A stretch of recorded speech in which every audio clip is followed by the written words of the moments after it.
Let's go over how to add BMPs to your stormwater management plan. If you haven't already, I recommend watching the Site Drainage Area video first. BMP stands for Best Management Practice and refers to the retention practices that will be installed on site. Each BMP has a unique number to identify it. This is the Stormwater Management Plan number dash the SDA number dash the individual BMP number.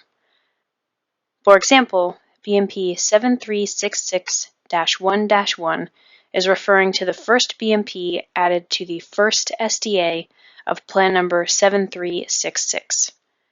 You can find the BMP number at the top of each BMP page. Once you've added in your SDAs, we'll click this button to begin adding BMPs. Each BMP is entered individually. Once you've selected to add a BMP to the site drainage area, the first step is providing the exact X and Y coordinates of the BMP. Each BMP needs to have unique X and Y coordinates.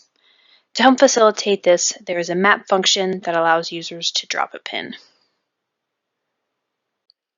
Once the location of your BMP has been set, the next step is entering information about the type of BMP that is being installed. There's also the option to name BMPs to help you keep your entries organized. For each BMP, you need to enter the land cover for Contributing Drainage Area, or CDA, for that specific BMP. This is fundamentally the same as entering in SDAs, except it's for the area draining to the BMP. For more information about SDAs, check out the Site Drainage Area video.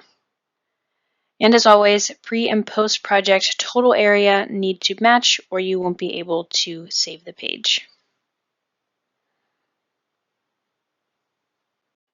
The next step is determining the BMP's storage volume. Chapter 3 of the District's Stormwater Management Guidebook is the recommended source for doing this calculation. In this example, we've entered an extensive green roof and named it Green Roof 1. The pre-project area was 500 square feet of impervious and is now 500 square feet of the BMP. You'll notice that the pre- and post-project areas are equal.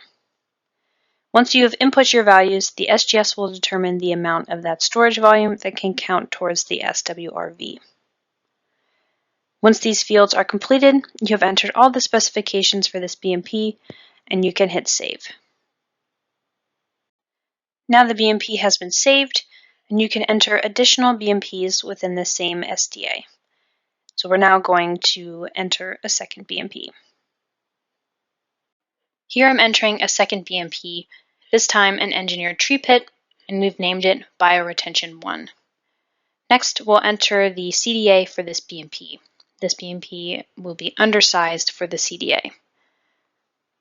At the bottom of the form, we can see that the retention volume achieved by the BMP is less than the maximum volume potentially received by the BMP, therefore making this BMP undersized for its CDA. For more information on undersized BMPs, see the treatment drain video. Once again, be sure to hit Save once all the specifications for the BMP have been entered.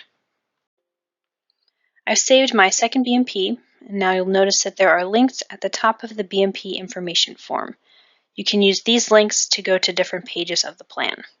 The plan number link will take you back to the Stormwater Management Plan information form that has the high-level overview of the plan, or the Site Drainage Area ID link will take you back to the main page of that site drainage area that we've just begun entering BMPs. We're going to select this link, the SDA link. By clicking on the Site Drainage Area ID link, we're taken to a summary page for this particular SDA, which is SDA 1. At the top of the page, we'll see general information about this SDA. In the BMP section, we'll find a summary table of the BMPs that we have entered in this SDA so far, as well as their cumulative retention volume. Now that we have completed entering the information for this site drainage area, you can start a new site drainage area by selecting this button at the top of the screen. You'll repeat the process of adding SDAs and BMPs until you've met your plan's requirements. If we scroll down to the Drainage Area Compliance section on an SDA page, we can see if we've met the requirements for this drainage area through the BMPs that we added. Check the field Minimum Requirements for Drainage Area Met. If it says yes, congratulations. If it says no, you need another BMP. If you're in the MS4, you may want to check to make sure you're meeting all of the Vehicular Access Area or VAA requirements. Back on the main plan page, there's a summary of all the BMPs added to the plan. On this page, you'll also find a summary of overall stormwater retention.